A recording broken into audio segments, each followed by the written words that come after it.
So the recitation of Surah after the Fatiha in the first two rakat of Fard Salah is wajib according to Ahnaf and Sunnah according to other madhahib.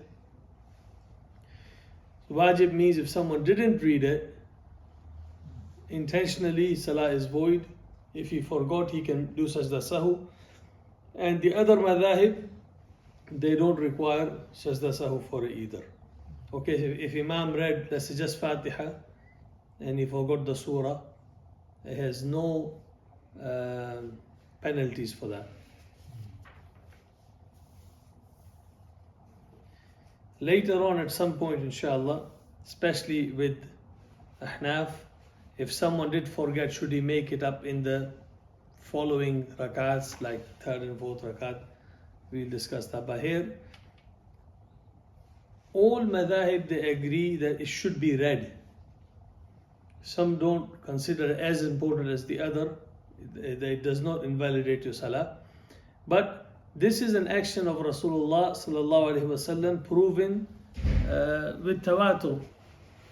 Nabi sallallahu alaihi wasallam has done it, and Muslims and Sahaba, they have done it always. It is agreed, the whole ummah agrees, that when the Fatiha is read loud, the surahs are also read loud. And the Fatiha is read quietly, the surahs are read quietly. In the first two rakat of Maghrib, Isha, and also in Fajr. Okay? We also know that in Dhuhr and Asr, the surah should be read. And Nabi Sallallahu Alaihi Wasallam used to read it. And there are many ahadith from it. Abu Qatada radiallahu ta'ala anhu said, Nabi Sallallahu Alaihi Wasallam كان يقرأ في الركعتين الأوليين من الظهر بفاتحة الكتاب وسورتين يطول في الأولى ويقصر في الثانية. Nabi Sallallahu Alaihi Wasallam used to read after Fatiha surah, make the first rakah longer and the second rakah shorter.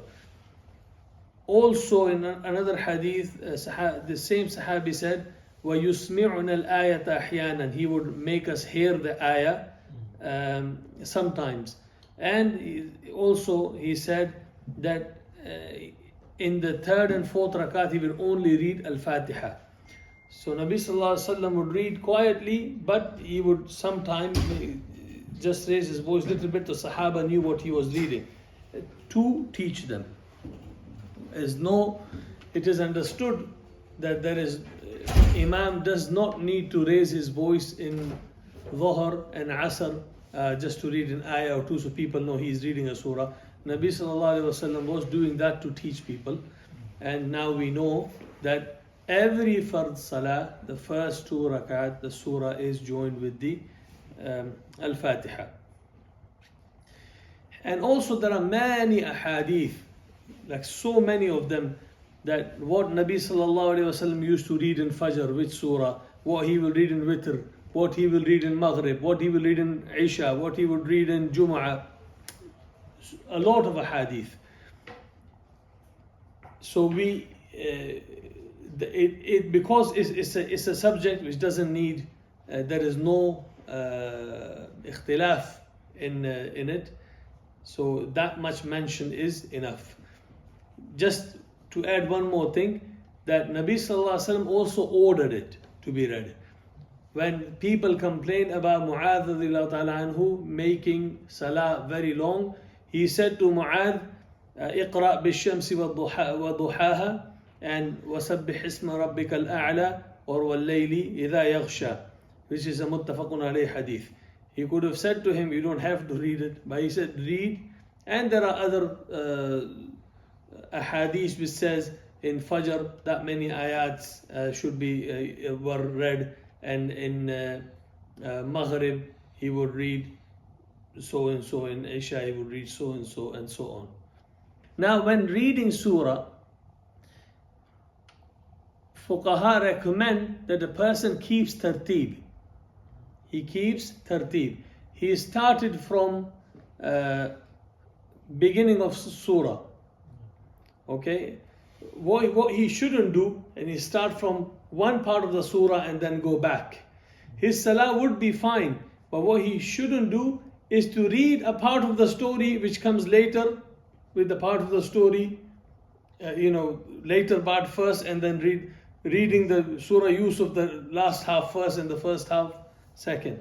Or similarly, reading where Musa alayhi salam met Khidr, reading that in second rakat, and his story with the Khidr where he said هذا فراق بيني وبينك, reading that first, confuse the people.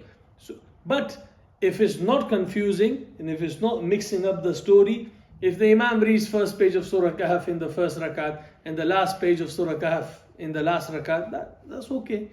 Okay. Also, how much should a person read? We have discussed that before. If you remember, we said either 10 words in the Ahnaf view, or they said equivalent to Surah Al-Kawthar, which is the shortest surah of the Quran, or one ayah which is of that size, or 3 ayats, small ayats equal to Surah Al-Kawthar. So we have discussed that. So we don't need to go into that. As long as you have read enough. Normally, if you read an ayah like Ayatul Kursi, you don't need to read 3 ayats. That one ayah is sufficient ayah if you wanted to make your salah short.